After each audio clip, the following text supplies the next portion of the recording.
जोर से बोलेंगे। अरे भाई ताली तो नहीं बजाते, कम से कम खा पी के तो आए, आवाज दीजिए थोड़ा सा। कहना है कि अरे ताली ताली ताली बजावा भैया ताली, जे आई बाटे द्वारी बजावा भैया ताली। क्या बात है, मैं कह रही हूँ ताली बजानी, लोग सीटी बजा रहे हैं, आप लोग को ताली बजाना है ना। और कहना है अरे ताली ताली ताली बजावा भैया ताली, जे आई बाटे द्वारी बजावा भैया ताली, ताली ताली ताली बजावा भैया ताली, जे आई बाटे द्वारी। तो कैसे? ता दोनों हाथों को उठा के, दोनों हाथों को उठाते हैं। एक बार हमारे भैया लोग बजाएंगे, उसके बाद हमारी बहन लोग बजाएंगे, माता बहन है ना, क्या बात है। और कहना है ता दोनों हाथों को उठा के, और पीछे वाले जो हाथों को नहीं उठा रहे उनको भोलेनाथ की कसम जो हाथों को उठा रहे। रिया जी मैं कुछ कहना चाहूंगी। जी कहिए ना। कि रस्सियाँ जल गई फिर भी ऐठे हैं। बिल्कुल रस्सियाँ जल गई फिर भी ऐठे हैं, या हम लोग गाए जा रहे हैं, आप लोग हाथ पर हाथ धर कर बैठे हैं। ऐसे ही चलेगा भैया, नहीं ना? दोनों हाथ उठाते हुए और अरे ताली ताली एक मिनट आरोही जी, सॉरी दुर्गा जी, उनके साथ मेरी बहुत सारे डुएट हैं। आप लोग YouTube पे जाएंगे तो रिया सोनी, दुर्गा बोस और आरोही झा हम लोग की बहुत ही प्यारी सी फ्रेंड है, उनका भी है, आप लोग बिल्कुल सुन सकते हैं। और कहना है और पीछे वाले आपको मैंने कसम दी है, कसम मानते हैं ना? अगर कसम मानते तो हाथों को उठाना पड़ेगा। कहना है ता दोनों हाथों को उठा के, दोनों हाथों को उठा के ताली बजाओ फटाफट, दोनों हाथों को उठा के ताली बजाओ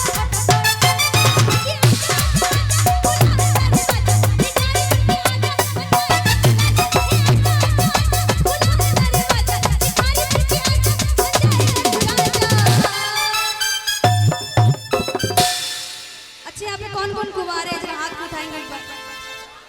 जो लोग कुंवारे हैं बस उन्हीं को हाथ को उठाना है, और जिनकी शादी हो गई भूल से भी नहीं उठाइएगा। अच्छा आप भी कुंवारे हैं?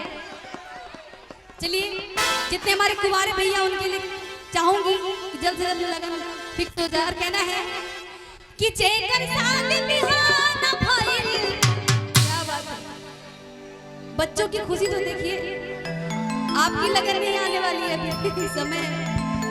और जो हमारे यंग भैया लोग उनके लिए कहना है कि जेकर शादी बिहाना भइल, शादी हो जाई फटाफट, जेकर शादी बिहाना भइल, शादी हो जाई फटाफट। अरे मेरे भगवान के सुखी रहा, अरे मेरे भगवान के सुखी रहा, चला चला चलाए भाई मैया के द्वारे, चलाए भाई, चला चला चलाए भाई।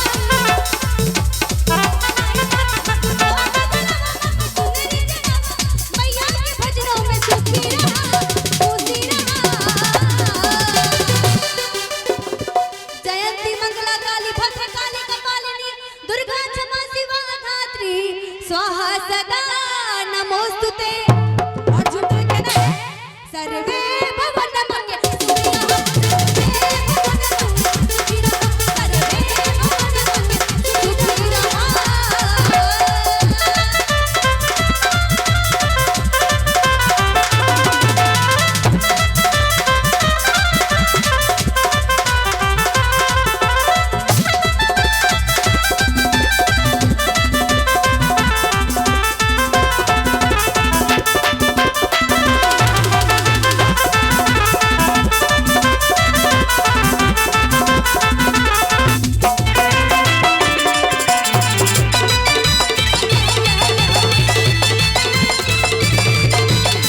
जब तक बदहिया में दम, अब बोल कबरिया, बोल बम।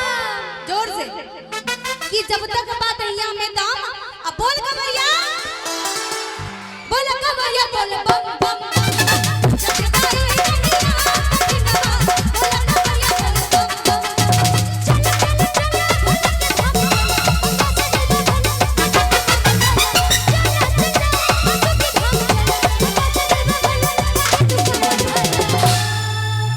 और कट जाई रहिया कठिन बा कि बोल बम का नारा है।